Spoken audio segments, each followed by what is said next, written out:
leave the skin on. You can line them up like this.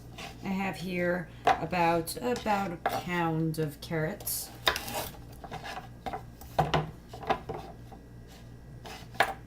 You could peel the skin on it, peel the skin if you want to, but it's not necessary.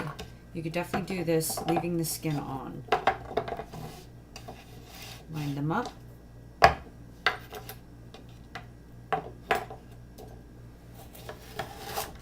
Lop off the tops. Trim off the bottoms just a little bit. They're a little rough, so I like to trim them off. Take about 3 carrots at a time and slice them on the bias. About 1 inch thick, half an inch to 1 inch. Take a little less if you need to. Cutting them on the bias prevents them from rolling around, and it gives them more surface area too to caramelize when they're roasting. Throw them on a sheet tray.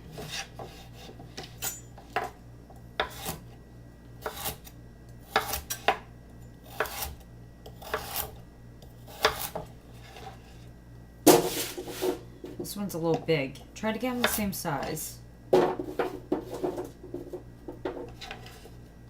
If you can.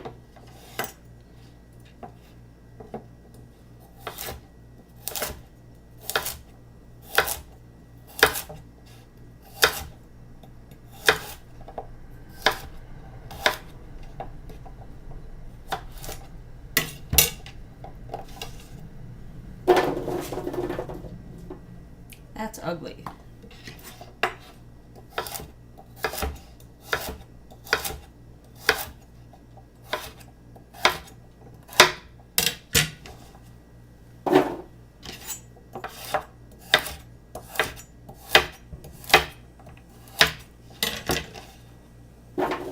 Okay, we're also going to roast some garlic with the carrots.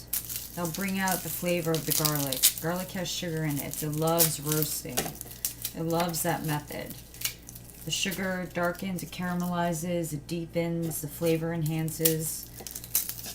Garlic and carrots together, roasted. That's beautiful. Okay, simple. I'm going to remove the skin. Smash each one.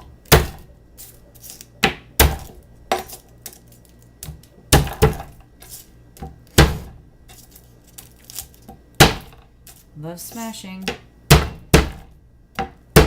Let it all out on your garlic. It likes it. Ooh.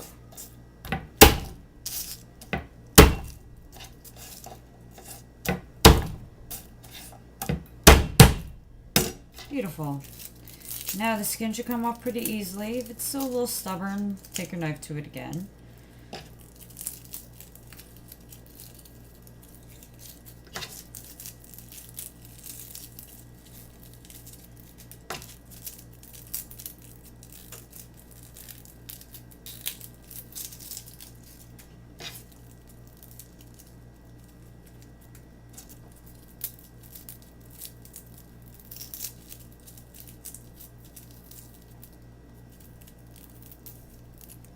Not so bad.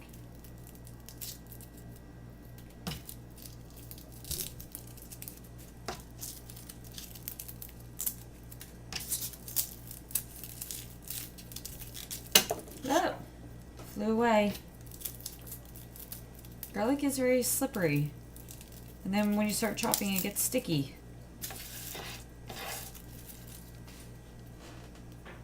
Okay, this has a green part in it. Remember, you want to try to take that part out if you can whenever you come across it. And garlic, that means that it's old. It's been sitting around for probably more than a week. It happens. It's okay. Don't feel bad, but remove it because it could taste bitter. See this one? I had to. And another thing, when garlic is not fresh, it feels very soft, and when you do that smash, it doesn't break apart as easily as when it's fresh. So it's always good to have fresh garlic if you can. When you buy it, just use it. Use it everywhere. It's a lot of garlic, but that's fine with me. Use less if you want. Here's another sprout. We're just going to do rough chop. Rough. Very sprouty. If you don't get all the sprouts, it's not the end of the world. We're cooking it, so it's okay, but if you were to eat it raw, if you were to making a dressing, something like that, with garlic, then definitely remove that shoot. Sometimes some people can't digest it very well. Okay, not too much because it's going into the oven and roasting. And you know what? I just decided something. I was going to saute my onions and celery, but I think that it would be better if we just throw everything onto the sheet tray, into the oven, and then that way there's less to do. I have my oven on 375, so let's just go ahead since I have this out now. I think that maybe I'll just chop it.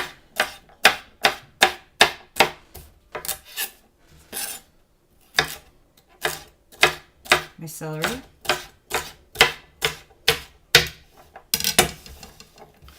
Throw that in. And finally my garlic. My onion.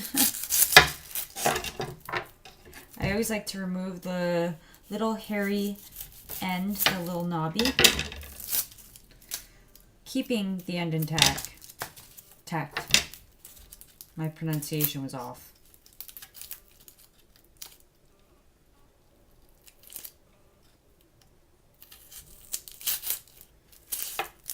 Good onions, fresh. I like to make little slits down and remove the leathery part, the papery skin.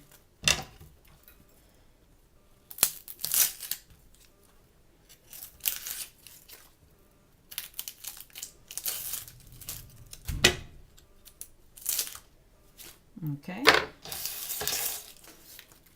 And then we will chop it in half.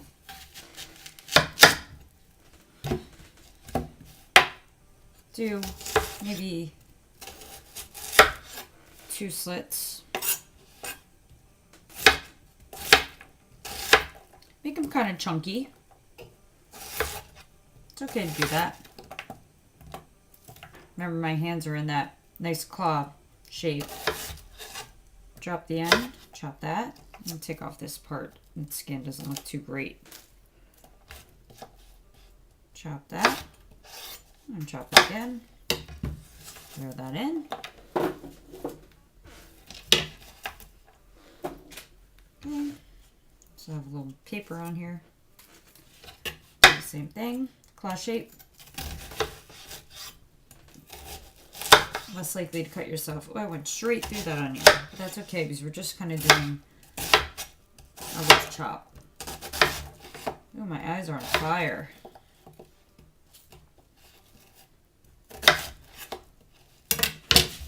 Very rough. It's a very rough preparation. Okay, so this is what I have.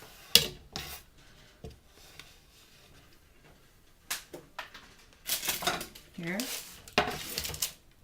Put some olive oil. Just drizzle it on. A couple tablespoons. You could eyeball it. I have a little bit of balsamic too. Use lemon juice if you want. That's okay. I wanted balsamic though. It has a little more sugar in it, so it's going to help with the caramelization. Some salt. Some red pepper.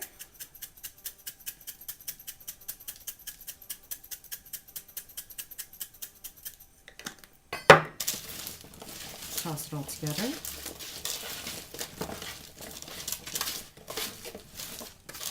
Make sure that it covers everything. It's like a mirepoix soup. This will be your base soup to other preparations, so just being able to chop up everything, toss it on a sheet tray, throw it in the oven, that's very nice. You have your thyme in there, which will add flavor. You can add more thyme than this if you want to. Okay, let me just rinse off hands.